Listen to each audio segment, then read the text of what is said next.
Alors, pour celles qui ne me connaissent pas, je m'appelle Geneviève Charron, je suis propriétaire de la Petite Maison.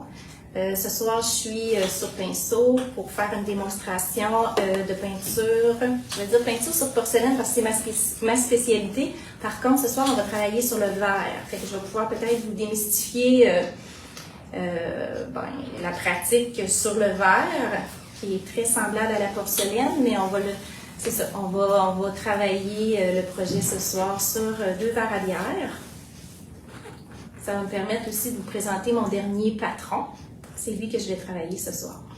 Je peux même, en attendant, vous le présenter pour celles qui sont déjà présentes. En fait, le nouveau patron, Brise de la mer. J'ai osé mettre ma lunette.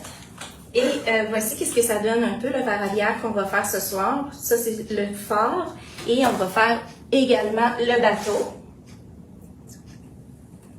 Puis je vais essayer de bien vous montrer comment appliquer la peinture sur les formes arrondies et la surface qui est transparente.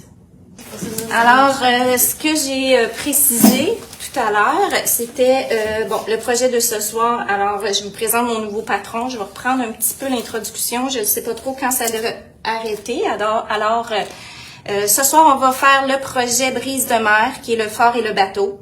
On va peindre sur... Attendez, je vais essayer de vous... OK, c'est parfait. Bien, merci de nous confirmer. C'est toujours un peu stressant lorsqu'on a des problèmes techniques. Donc, on va recommencer. Ce que j'avais précisé tout à l'heure lorsque le son est arrêté, c'est que j'allais vous expliquer les techniques de base qui sont très importantes parce que c'est ce qui va faire que votre peinture va bien tenir sur votre pièce. Alors, que ce soit sur de la porcelaine ou que ce soit sur du verre, il faut toujours enlever les étiquettes, bien retirer la colle en fait qui pourrait être présente, c'est-à-dire des résidus. Et on va vaporiser la pièce à l'alcool. Alors, je vais refaire la démarche. On fait simplement vaporiser notre pièce. Et on vient essuyer comme il faut la pièce. Puis on s'assure de bien assécher là ici c'est le verre, parce que parfois l'alcool quand il sèche, si on laisse des petites gouttelettes, ben ça peut altérer la résistance de la peinture. Puis super important, lorsqu'on a bien nettoyé, c'est de toujours faire attention à l'emplacement de nos doigts. Oui, on pourrait faire un petit rapprochement pour que les gens voient bien. Juste qu'on peut perdre le son. Je vais m'aligner. Je peux me positionner. Donc, ici, la beauté du projet de ce soir, c'est qu'on est capable d'insérer notre dessin à l'intérieur. Sinon, faut utiliser le papier graphite. Sur la porcelaine, en fait, on vient déposer le dessin, on vient mettre le papier graphite en dessous et on doit le tracer par la suite. Tandis qu'ici, surtout que c'est un petit motif quand même assez simple, on va le rentrer dans notre verre. Et je vais le bourrer, en fait, d'un linge, question qu'il ne bouge pas lorsque je manipule mon verre. Et on va le tracer. Alors là, je vais stabiliser avec des petits bloqueurs. Et je vais vous parler de la plume Minerve, parce qu'on va faire le tracé à la plume Minerve. Alors, pour celles qui sont un peu moins familières, on utilise cet outil-là, qui est une plume Minerve. C'est vraiment la peinture porcelaine 150 qu'on met dedans. Moi, j'utilise un mélange qui est plutôt charcoal. Donc, j'ai été déconcentrée. Alors, c'est ça, le mélange que je remets dans ma bouteille par la suite. Quand on achète la plume Minerve, faites attention parce qu'il y a toujours une petite aiguille. Puis cette petite aiguille-là, elle est très importante et dure à trouver si jamais on la perd. C'est elle qui va faire que notre pointe ne se bouge pas. La peinture porcelaine 150, c'est important aussi de se rappeler qu'elle sèche rapidement. Donc, si on remet pas la petite aiguille dans la pointe, ben ça risque de boucher puis les problèmes vont commencer. Alors, je vais retirer la petite aiguille et je vais vérifier en fait que ma plume fonctionne bien. toujours important de faire le test, soit sur un essuie-tout, un carton, avant de s'aventurer sur notre pièce. Pour être certaine, vous voyez, ça a comme fait une petite explosion au début. Donc, on veut pas que ça soit sur notre pièce de vaisselle. Alors, ce que je vais faire, c'est que je vais vraiment retracer. Puis quand on commence là, à réaliser le tracé, lorsque le dessin est à l'intérieur, je vous le dis, là, vous ne devez pas trop bouger parce que l'épaisseur du verre vient un peu altérer la position de notre dessin. Donc, quand on commence, on ne bouge pas et on vient tracer, je vous dirais, le plus rapidement possible pour essayer d'avoir des lignes assez droites. Si vous allez trop lentement, vous allez voir que le tracé, il va shaker. Donc, on essaie, quand je vous parle dans mes patrons d'un geste spontané, c'est qu'on essaie d'y aller d'un seul trait. La grosseur de ta plume, c'est quoi? Aujourd'hui, j'ai utilisé, en fait, c'est celle qui a 2 lignes. On dit que c'est la .6. Oui, il me semble que c'est ça. Hey, c'est pas drôle, ça fait un petit bout, hein? On dirait que j'ai comme oublié des choses. Alors, pour vous rassurer, lorsque vous avez comme des gouttes plus grosses ou vous avez un trait qui est peut-être moins parfait, stressez pas parce qu'on va remplir ça de peinture et on va masquer un peu l'imperfection. Donc, on refait toutes les lignes.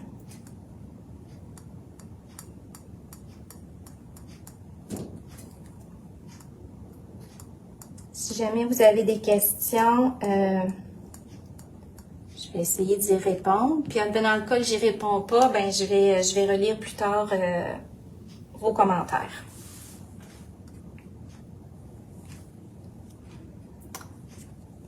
Pour les vagues, comme la forme de mon verre il rétrécit, je vous dirais que vous pouvez faire les vagues, les espèces de tortillons, là.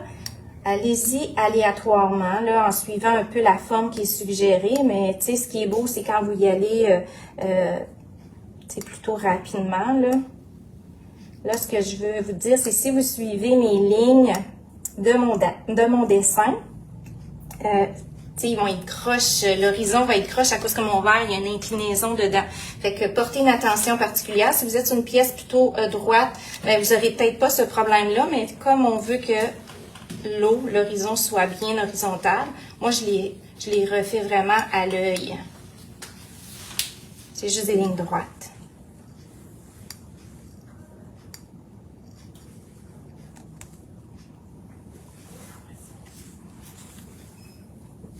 Vous voyez, il y a des petites bavures, là.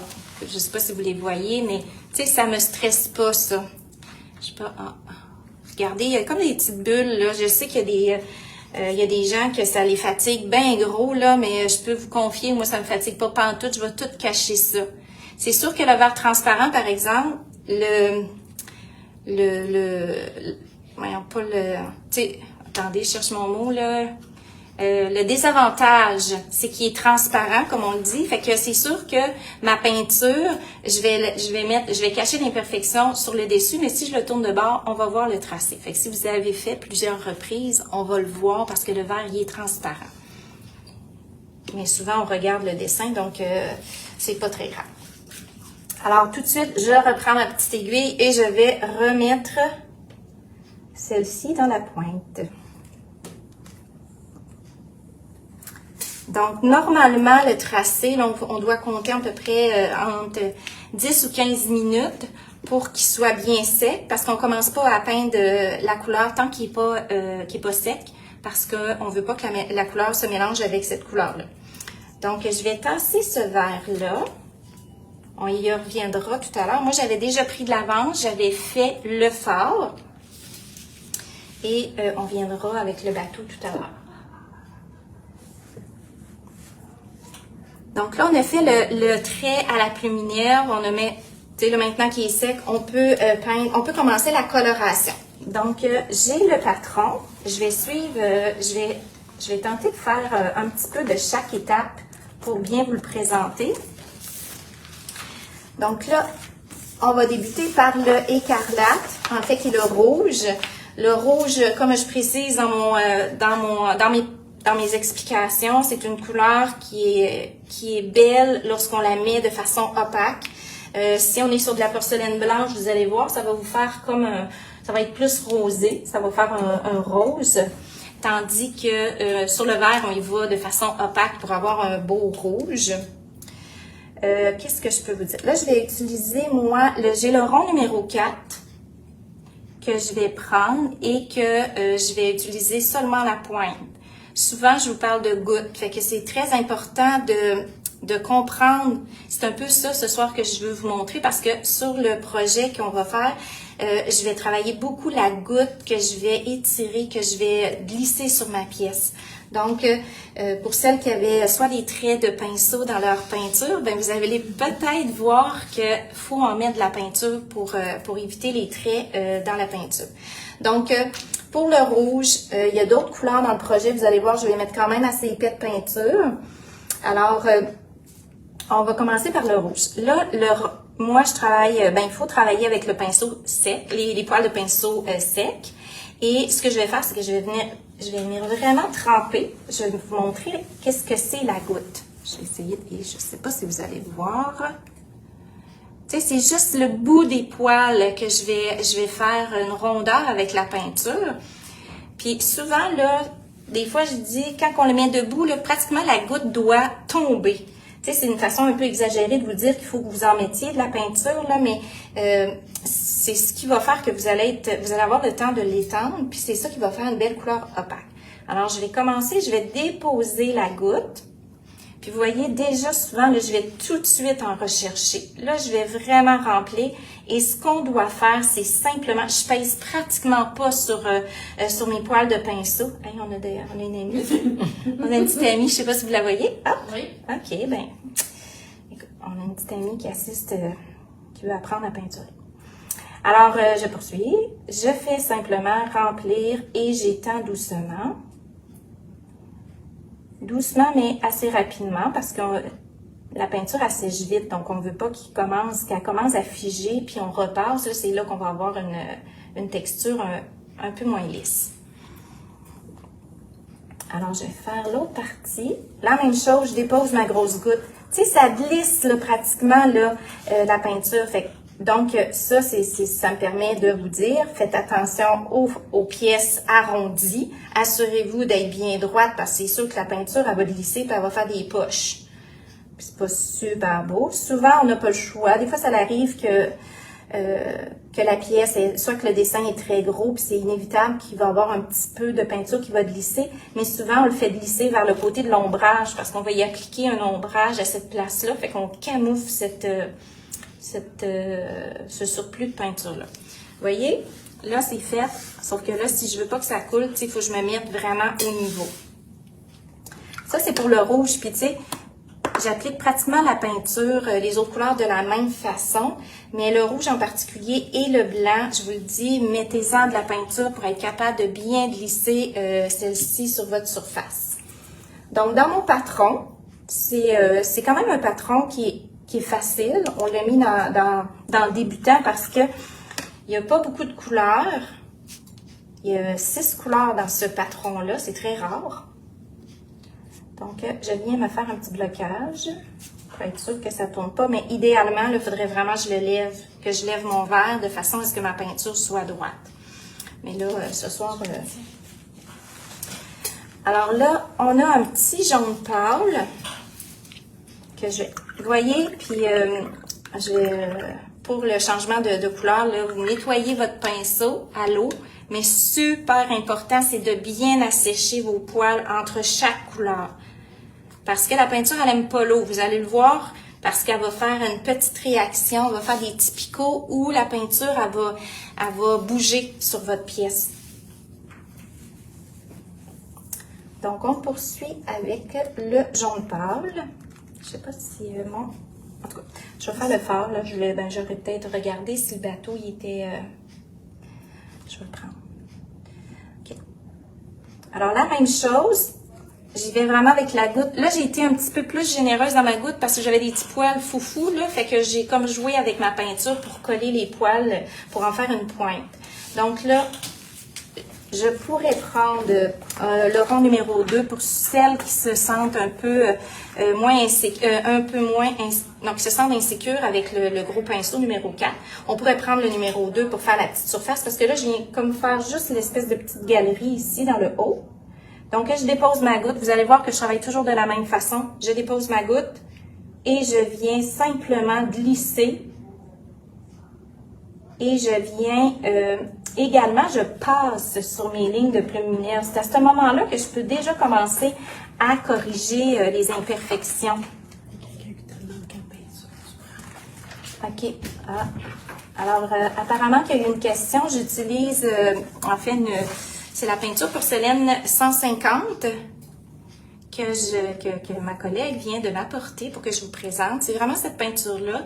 Même si c'est porcelaine, c'est celle-là que moi j'applique sur le verre. La différence entre la porcelaine 150 et le Vitrea, c'est vraiment parce que le Vitrea, les couleurs sont transparentes. Donc, on utilise, moi je préfère les couleurs opaques pour un impact plus présent, je dirais, sur mes pièces. Mais vous pouvez, la seule chose, vous pouvez pas mélanger la peinture porcelaine 150 avec le Vitrea parce que c'est deux températures différentes pour la cuisson. Donc ça peut être, en tout cas, ça peut être intéressant à savoir la différence aussi. Là, le 150, c'est la température et le 160 aussi. Alors, pour le fard, c'est ici, là, c'est vraiment complété. Je vais revenir avec mon bateau de tout à l'heure parce que la voile est quand même grande, puis je le sais que les couleurs pâles, tu sais, ils déclinent du blanc. Donc, le blanc est difficile, ça veut dire que mon jaune pâle, il peut être aussi perçu difficile parce que c'est une couleur pâle. Alors, je vais faire la même chose que ce que je viens de réaliser. En fait, c'est vraiment de déposer la grosse goutte, puis je viens étirer. Ici, là, j'avais une imperfection. Fait que là, je peux me permettre de venir vraiment rectifier, camoufler un peu mon imperfection. Puis, on vient descendre. Là, vous allez voir, je vais descendre. Là, je vais peser un petit peu plus sur mes poils parce que ça me dérange pas, c'est une voile. Fait que même si elle n'est pas complètement opaque, puis qu'on voit un petit peu les coups de pinceau, ben, tu sais, c'est pas grave, ça va faire comme le mouvement de la voile dans le vent. Puis l'autre chose, là, en parlant des coups de pinceau, là, souvent, là, ce qui est apparent, une fois que la peinture est sèche, le coup de pinceau, il diminue pratiquement de moitié. C'est pire quand vous essayez de le corriger, d'essayer de réparer votre coup de pinceau, là, vous aggravez. On dirait que cette peinture-là, on l'applique en moins de coups de pinceau, c'est là qu'elle va garder sa belle luisance, puis elle reste lisse. Donc, on a fait celle-là aussi.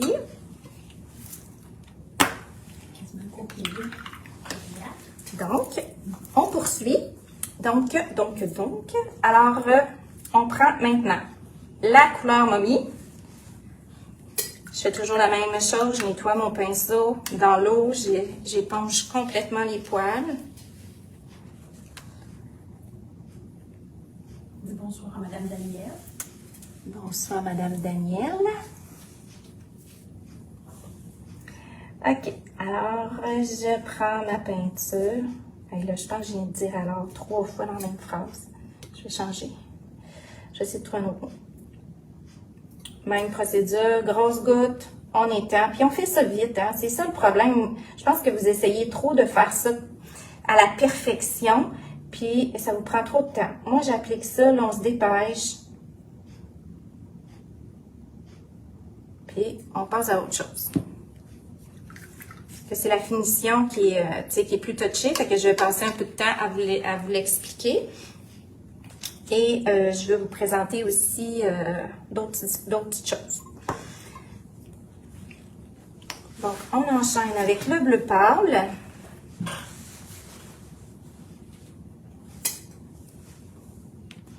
Le bleu pâle, on va venir faire l'intérieur ici, l'intérieur des vitres. En fait, c'est vraiment pour représenter les fenêtres. C'est la même chose, là, je vais peser un petit peu plus sur mes poils. Je prends toujours la même goutte. Toujours la même goutte ronde. Et je vais venir... Là, c'est sûr qu'il faut que je fasse attention parce que mon rouge, il est pas sec. Donc, il ne faut pas que j'y touche parce que ça va se mélanger. Grosse goutte, j'essaie de le mettre dans le haut et je vais étirer le plus loin possible en bas. Idéalement, tu sais, on fait pas tu sais, on n'arrête pas au milieu de la forme. On essaie d'aller le plus loin possible.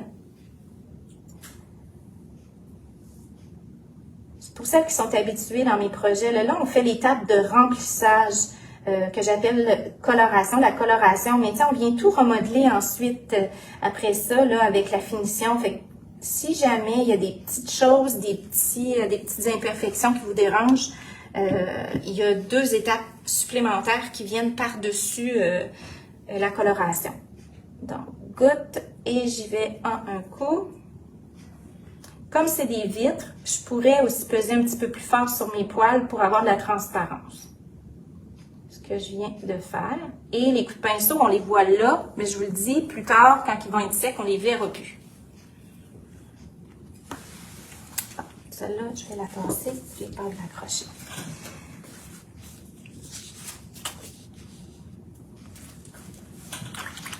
Pour le ivoire, même chose que le rouge, que l'écarlate, c'est qu'on va remplir de façon opaque. Donc, grosse goutte, puis grosse goutte qu'on va étendre. Ça me fait penser, pour celles qui sont peut-être, vu qu'on travaille beaucoup de façon opaque dans ce projet-là, vous pourriez utiliser le stylet pour remplir le rouge, remplir le blanc, prendre la grosse goutte puis l'étendre. Ça fait, avec le stylet, là, c'est justement, on utilise cet outil-là quand on veut avoir des couleurs opaques. Ça peut être une solution. Si jamais vous faites des traits et que ça vous dérange, ben prenez donc le stylet. Ça va vous calmer.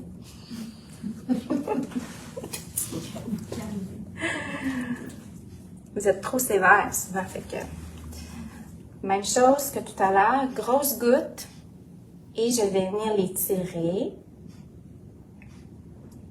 Le truc là, des fois je vous dis d'aller vite. Mais on peut être lente, en fait, on peut prendre notre temps, mais faut pas repasser. Faut pas repasser dans notre peinture. Puis des fois, s'il y a un petit coup de peinture, là, c'est juste de faire un petit coup sec, mais juste effleurer votre peinture pour venir comme adoucir le trait que vous voyez. Mais tu sais, ça, on fait ça juste une fois, là. S'il y a 3-4 traits, là, on fait pas ça à chaque trait. Vous voyez, un petit coup sec, là.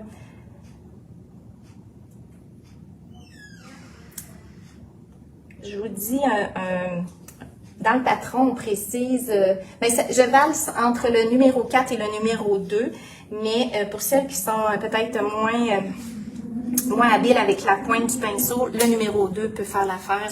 Le pinceau est plus petit, parce que c'est pas des très grosses surfaces, donc ça peut être plus, si jamais vous trouvez qu'il est gros le numéro 4, prenez un numéro 2, puis vous allez, ça va bien aller. Et là, on arrive dans le crunchy du projet.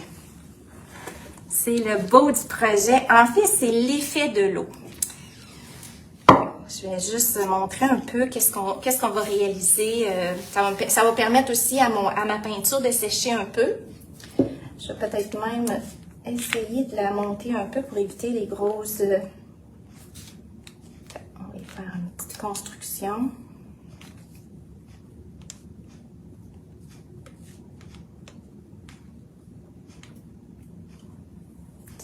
C'est pas la meilleure, pas très stable, mais ça va aller. Ce que je veux vous montrer, je vais essayer de vous démontrer, de bien vous le présenter à la caméra. C'est vraiment de jouer avec la transparence. Il y a beaucoup de facteurs qui vont faire que ça peut être plus difficile. Il faut que votre consistance de peinture soit quand même assez fluide. C'est sûr que si vous travaillez avec une peinture qui est très, très épaisse, ça va être difficile, ça ne glissera pas bien sur votre pièce. Ensuite, c'est sûr qu'il faut essayer de faire le tout rapidement, dans un coup spontané. Faites-vous confiance. Et l'autre chose que je veux vous dire, soyez créatifs peut-être, d'essayer de laisser aller vos coups de pinceau de façon aléatoire un peu lorsque l'on termine une pièce comme ici. Tu sais, on veut pas que ça soit terminé bien droit. Je sais que c'est difficile un peu à visualiser, puis souvent vous êtes insécure, donc vous osez pas laisser des vides au travers. Moi, je vais le faire, mais j'aime mieux vous l'expliquer tout de suite parce que vous allez voir que quand je le réalise, il faut faire ça rapidement, cet effet-là. Et, tu sais, on applique la peinture et ensuite on va... Tu sais, je vais regarder un peu la transparence de la peinture. C'est ça qui va créer de la profondeur. Fait qu'on va... je vais vous montrer comment réaliser des belles vagues puis de la belle eau. Mais avant, je voulais au moins vous montrer un peu comment tout se fait très vite. Puis la finition aussi va amener un petit peu une touche qui va probablement cacher, si jamais il y a des choses que vous aimez un peu moins, on va se permettre de camoufler avec la finition. Donc, ce que je vais faire, je vais prendre, j'avais un verre qui était presque complété ici. Je vais vraiment faire les vagues. Donc, on réalise cet effet-là avec un petit mélange de bleu foncé qui est, en fait, qui est fait quelques minutes, ben pas quelques minutes, c'est plutôt quelques heures avant. Alors, le truc, c'est vraiment de vraiment tremper votre pinceau. Là, je vais le faire sur l'essuie-tout, mais ça pourrait être sur un petit bout de carton. Ce que je vais faire, c'est que je vais charger mon pinceau. Puis charger son pinceau, là, c'est vraiment s'assurer que la peinture rentre vraiment dans tous les poils que je vais utiliser, le bout des poils. Dans le fond, je viens gorger mes poils de peinture. Puis une fois que j'ai l'impression d'avoir suffisamment de peinture, ben là, c'est sûr que je vais venir glisser. Puis on va essayer de glisser longuement. Donc ici, je vais commencer par l'arrière de mon horizon, l'eau ici, hop, on y va. Puis, on fait, permettez-vous des coups, là. Puis, ce qui est beau, on peut juste, si jamais on trouve que il manque un peu de coloration ou vous voulez avoir un peu de nuance de peinture, n'hésitez pas, vous pouvez en remettre. Pour les ronds, c'est la même chose. On y va. Puis, essayez vraiment d'écraser un peu les poils, pas trop. Puis là, si vous trouvez qu'il y a trop de peinture, allez-y, là, c'est le temps de danser, là. On danse avec le pinceau. Écoute, moi, je danse pas dans la vie, mais je danse avec mon pinceau. Peux-tu redire le pinceau, Julie? Le pinceau que j'utilise, c'est une langue de chat numéro 8. Puis, je vais y revenir. Puis, gardez des petits coups. Tu sais, c'est des vagues, plein de... Mais tu sais, on doit faire cette étape-là assez rapidement parce qu'on n'en met pas de temps épais. Ben, il y a certaines surfaces, certains emplacements qui c'est juste un peu en transparence. Donc ça sèche en quelques secondes, là. Fait que moi, ce que je veux vous expliquer, c'est vraiment de vous laisser aller, de laisser des trous dans votre... Laisser des trous dans votre peinture. Pas tout remplir. C'est ça qui va faire que c'est beau. Parce que ça va créer de la transparence. C'est très facile.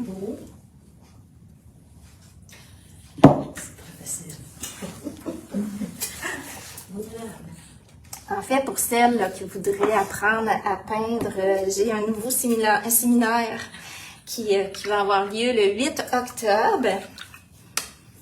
Je voulais vous les présenter, mais là, ça m'adonne là, de vous le dire. Là. En fait, oui, je fais un nouveau cours ici chez Pinceau le 8 octobre. Je vais vous présenter le projet pour celles qui aimeraient venir apprendre à peinturer avec moi, à peindre avec moi plutôt. Donc, je vais y revenir pour le séminaire avec d'autres petits détails. Là. Je reviens à mon petit bateau, puis mes vagues. Alors, c'est sûr qu'avant de poursuivre la finition, comme le bateau, si on vient de terminer la coloration, on est rendu à la finition qui est l'ombrage et la lumière. Fait que je vais le laisser reposer un peu. J'ai le goût, parce que là, c'est pas sec. Fait que je peux pas commencer ma finition tout de suite. Donc, en attendant, je vais faire celui que j'ai... Je vais faire aussi le fard. Fait que ça va vous permettre de voir une deuxième démonstration de l'eau. Puis là, je vais moins parler. Fait que vous allez voir que, normalement, comment je l'aurais fait. Toujours la même chose.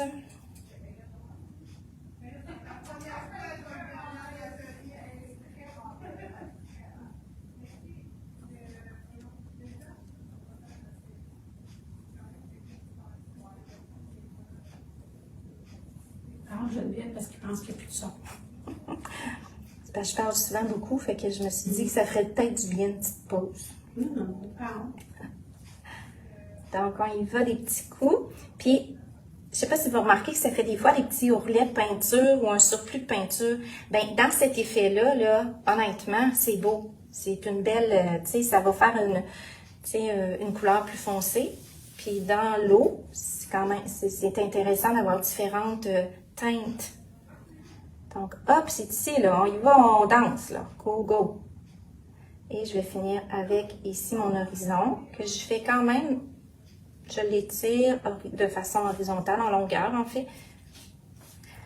On met quand même, tu sais, pas mal de peinture, fait que je peux repasser un peu. Mais comme je dis souvent, là, idéalement, il ne faut pas repasser. Fait que là, je vous ai fait une deuxième réalisation. Puis, j'ai joué aussi ici avec ma fin de motif, là. J'essaie de faire des creux vides, des coups de pinceau un peu pour créer, pour que ça soit un petit peu plus artistique. Et non finir ça en ligne droite.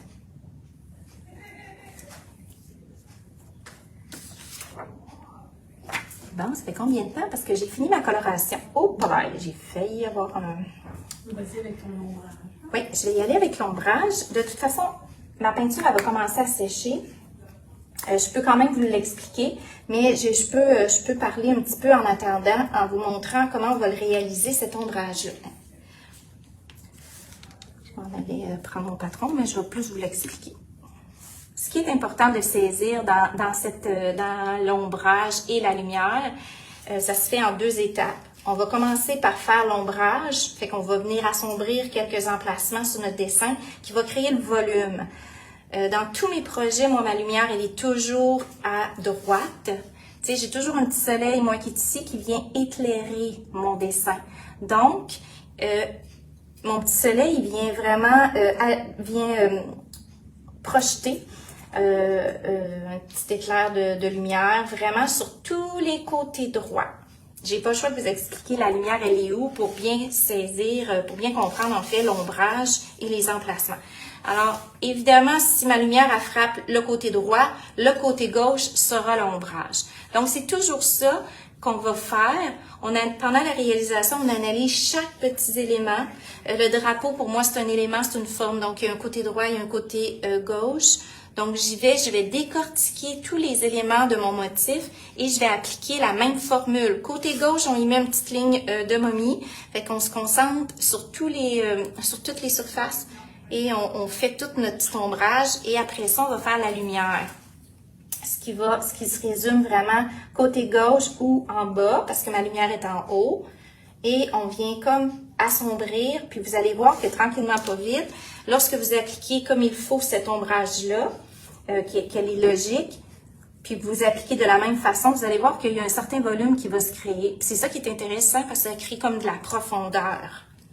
Puis ça nous permet aussi de déterminer un élément qui est par-dessus, un élément qui est en arrière-plan. Bien, c'est l'ombrage et la lumière qui va faire qu'on va réussir à créer cette profondeur-là. Donc, pour l'ombrage, je vais travailler avec le rond numéro 2. Le rond numéro 2 parce que j'ai besoin d'une fine pointe, une petite pointe, puis vous allez voir, on va travailler quand même délicatement. Je reprends mon momie. Je ne sais pas s'il y avait des questions au niveau de la coloration avant que je poursuis avec l'étape de finition. Ah, je ne peux pas prendre ce verre-là, c'est pas sec. Attendez, on va faire juste un petit échange. Très important de travailler toute l'étape en fait de finition, que ce soit l'ombrage ou la lumière, il faut toujours que la peinture soit bien sèche. Je vais faire attention parce que c'est sûr que mon eau, elle n'est pas complètement sec encore, mais je peux tout travailler le bateau. Au pire aller, je vous l'expliquerai si jamais la peinture n'a pas eu le temps de sécher. Donc, même chose que la peinture, petite goutte au bout. Et ce que je vais faire, là, vous allez travailler vraiment sur la pointe. Même si j'ai une petite goutte, je viens pas écraser mes poils. Je vais vraiment redéfinir mes détails. Puis, tu sais, appropriez-vous votre dessin. Puis, j'ai oublié de le dire tout à l'heure, lorsqu'on trace le dessin, c'est super important de comprendre ce que vous faites. C'est-à-dire de comprendre que les petites lignes que vous dessinez, c'est soit un pli, c'est soit une texture dans un motif. Vous allez voir que ça va vous aider énormément parce qu'avec la plume Minerve, souvent, là, on déforme ça. Tu sais, les lignes vont se toucher, fait qu'on va perdre un peu de précision. Fait que si on comprend ce qu'on a fait, on va être capable de resculpter ou de remodeler un peu notre dessin. Alors, côté droit, ici, je vais laisser pour la lumière et je vais venir faire l'ombrage. Donc, j'y vais, je pars une mini goutte et je ne pèse pratiquement pas sur mon pinceau. Je descends le plus longuement possible. Si vous trouvez que c'est trop présent, vous pouvez repasser une deuxième fois. Dans le fond, je glisse. Ce que ça va faire, c'est que ça va venir comme un peu nettoyer. Ça vient étirer mon momie. Puis, on va, vu que la peinture, il y en a moins, donc ça crée une transparence et ça vient juste teinter la couleur en dessous. Ça vient comme salir la couleur en dessous. Fait que c'est un peu ce qu'on veut. Mais ce qui est intéressant, c'est de conserver la petite ligne opaque. Dans une démo de même, c'est bien, en tout cas. Ça vient que vous allez le voir, ça, tu sais, les effets qui sont agréables puis qui viennent créer de la profondeur. C'est comme dans n'importe quoi. Plus qu'on en fait, plus qu'à un moment donné, on comprend comment l'appliquer, puis ça va mieux à chaque fois. Donc, hop. Côté gauche, je viens étirer. Puis là, vous permettez-vous d'improviser un peu, puis de jouer sur votre... Rachel Jacob te dit bonjour. Bonjour Jacob. Bonjour Rachel. Rachel, elle va être contente parce qu'elle me l'avait demandé, ce projet-là. OK, alors je vais continuer. Je vais refaire un petit peu la clôture qui est sur mon bateau. Ça va y donner... Tu sais, ça va épaissir mon trait de plume Minerve. Puis ça va surtout uniformiser l'effet. Tu sais, la plume Minerve, c'est un trait très précis. Fait qu'en venant lui appliquer un peu de peinture, comme je suis en train de faire, ben ça va être comme plus uniforme avec le restant du dessin. Alors, côté gauche de ma petite bouée. Puis là, j'ai étiré un peu en dessous de la bouée là, pour créer l'ombrage, parce que la bouée, elle est par-dessus ma coque de bateau. Fait que on peut se permettre d'ombrager. Rachel te regarde les îles de Madeleine. Ah, crème est rendu loin. Alors, tout à l'heure, je parlais du petit drapeau. C'est la même chose. Je vais faire une petite ligne en dessous. Il n'y a pas beaucoup de... C'est pas, comme je disais, c'est quand même un projet qui se réalise super bien. Parce que il n'y a pas tant de détails à refaire.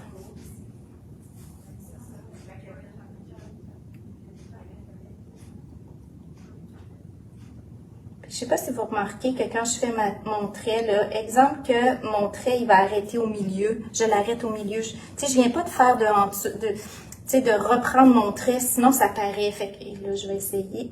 Je me suis déposé un petit doigt. Hop. Tu sais, j'essaie toujours de faire des lignes, des lignes d'un seul coup. C'est ça qui fait, en tout cas, ça fait plus beau, à mon avis. Bon, là, je vais voir si... Et Colline que je risque. En tout cas, c'est pas grave. Je vais faire l'ombrage dans l'eau. C'est possible qu'il n'est pas complètement sec, mais je vais y aller très doucement. Là, je vais venir resculpter, tu sais, les rondeurs de mes vagues.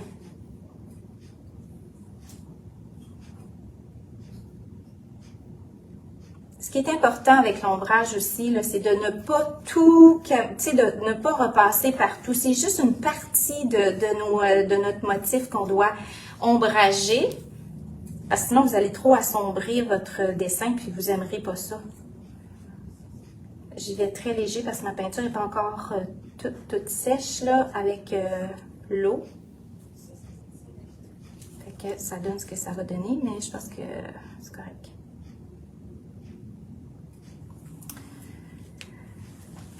Dans mon patron, je vous le présente comme il faut. Donc, j'ai déjà terminé l'ombrage. Comme des reflets de lumière voit-tu bien? Oui. Oui? OK. Pour la lumière, c'est un peu la même façon. La seule chose, c'est que je vais essayer de faire plus des petites lignes très étroites, des fines lignes. Je vais vous montrer. Je vais essayer de voir si je vous montre ça. Je ne sais pas si vous allez voir. Tu sais, les petites lignes, c'est ça. La lumière, là, on vient redéfinir. On se permet de faire des petites lignes un petit peu plus définies. L'ombrage, on aime ça quand c'est un peu flou. Une petite ligne un peu plus foncée, mais un peu plus floue, qui va créer le volume. Et la lumière, on la travaille plus en petites lignes. Là, tu sais, j'essaie de vous montrer un peu comment je le fais. Puis là, on se permet de faire des petits détails. Regardez le petit tourbillon, là.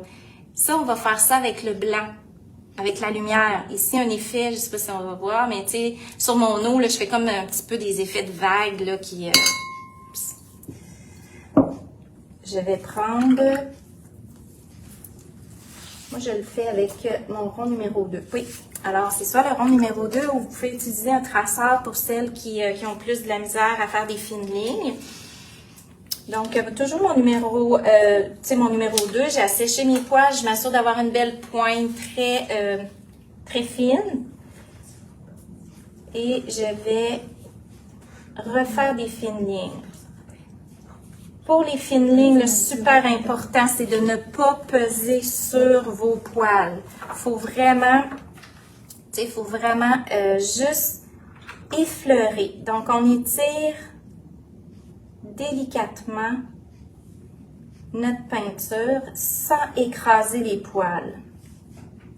Je ne sais pas si vous êtes en mesure de voir que mes poils, là, ils ne bougent pratiquement pas de mon pinceau. C'est comme si je travaillais avec... je vais dire une pointe rigide ou je fais juste glisser la peinture. Puis c'est encore là, c'est quelque chose qu'on essaie de réaliser d'un seul coup, assez rapidement.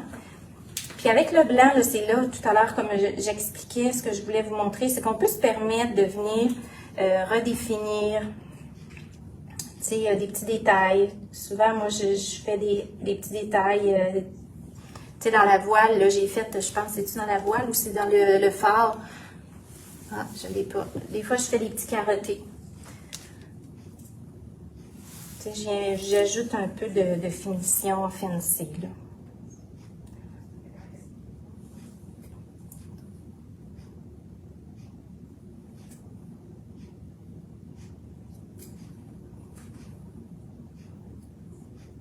Là, je vais vite, là, mais tu sais, vous pouvez prendre votre temps de le faire, ça, cette étape-là.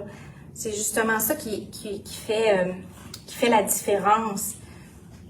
Puis souvent, dans mes cours, tu sais, on est un peu fatigué à la fin, puis c'est plate parce que c'est l'étape qui vient finaliser notre dessin. Fait que souvent, j'aime bien vous dire, tu sais, apprenez à le faire, puis prenez le temps de le faire. Si vous n'avez pas le temps de le terminer, cette étape-là, ben, tu sais, des fois, c'est bon de prendre une petite pause puis d'y revenir.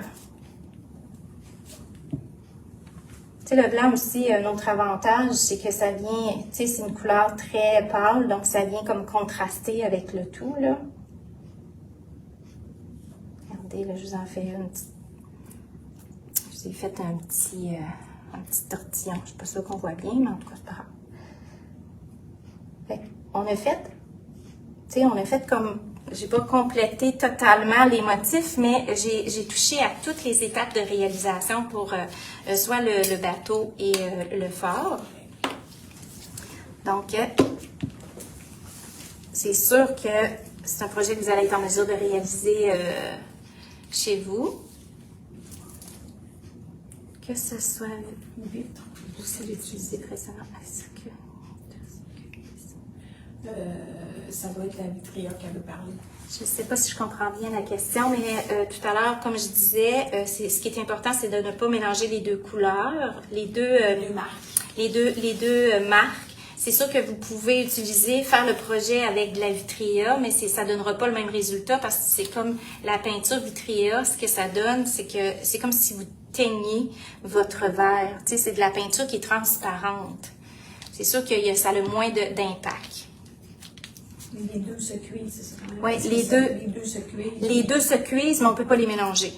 Oui. Mais tu sais, se cuisent, là, c'est c'est facile, là, c'est dans votre four à la maison. Puis c'est des températures quand même pas de temps élevé, 35 minutes. C'est quelque chose qui est très accessible à tout le monde, là.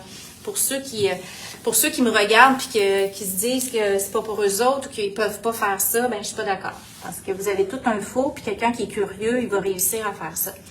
Je sais pas pourquoi j'ai repris ça. Ce que je voulais vous parler avant de terminer ma démonstration, tout à l'heure, je vous ai dit que j'allais faire un séminaire le 8 octobre. Alors, je voulais juste vous présenter le projet qui s'appelle « J'ai croisé le bonheur ». Attendez, là, je vais essayer de vous montrer. Je sais pas si vous allez le voir. Alors, c'est une petite madame avec des fleurs, puis un petit chat. Un petit chat coquin. Fait que ça, c'est mon prochain projet que je vais faire. Puis pour ceux qui sont intéressés à peindre avec moi, ben c'est sûr que dans un projet comme ça, ben on touche à beaucoup de choses que j'ai pas parlé ce soir, c'est-à-dire la couleur peau, l'effet des cheveux. Il y a de la transparence aussi. On va utiliser de la couleur transparente. Et il y a différents effets aussi. C'est un bon projet. On est là, on fait ce projet-là ensemble une journée. Fait que pour celles qui sont intéressées, ben c'est le temps. Je pense que les inscriptions sont déjà commencées. Donc, je vous invite à venir passer la journée avec moi. On va avoir bien du plaisir. En tout cas, je l'espère. Fait que moi, j'aurais complété la démonstration pour ce soir. Si vous n'avez pas d'autres questions, moi, je pense que ça va arrêter ici. Et sinon... Sinon, ben, je regarde l'écran, donc je peux répondre à vos interrogations si jamais vous en avez. C'est le temps.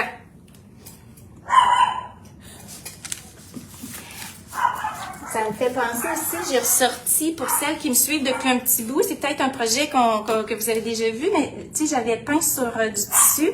En fait, Marilyn et son joli parapluie, c'était un patron qu'on avait déjà fait, mais là, on l'a tout réédité, on a amélioré les explications. Donc, si jamais vous aimez peindre sur du tissu, ben je vous invite, c'est quand même un très beau projet que vous pouvez réaliser. Fait que ça aussi, c'est une nouveauté de moi-même, de la petite maison. Madame Édith, merci, c'était très intéressant. Super, puis moi je vous remercie d'avoir été là, puis je vous souhaite une belle soirée à tous.